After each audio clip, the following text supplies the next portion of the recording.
Bonjour, je suis Marie-Ève, entraîneur et franchisée cardio plein air. Aujourd'hui, je vous parle de trucs et astuces par rapport à la respiration à l'effort. Donc, tout d'abord, quand vous respirez, le plus possible, il faut que ça soit au niveau de l'abdomen. Donc, vous voulez ouvrir les côtes à l'inspire, gonfler légèrement l'abdomen, puis en expirant, on ferme les côtes, puis on engage un tout, en fait, vos abdos vont s'engager un tout petit peu, le ventre va dégonfler.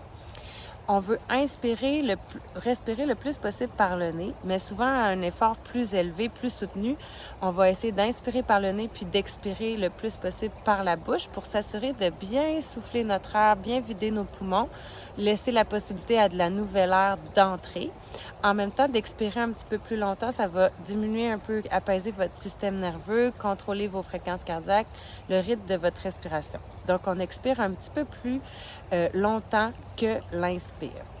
Au niveau de la musculation, gardez en tête quand vous souffrez, vous soufflez.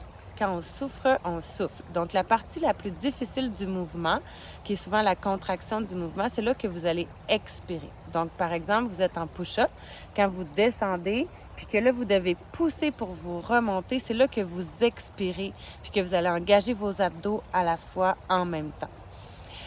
Quand vous êtes en exercice plus de gainage, donc que vous maintenez une position, là, vous allez respirer de façon régulière et vos abdos vont être engagés tout au long de l'entraînement.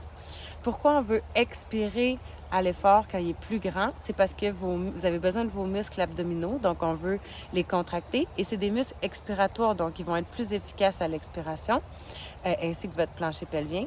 Puis on veut éviter des hyperpressions internes en retenant la respiration ou en inspirant en même temps que de procurer un gros effort musculaire. Donc, j'espère que ça va vous avoir aidé un peu dans votre respiration et votre entraînement. N'hésitez pas si vous avez des questions. Puis, belle journée et bon entraînement!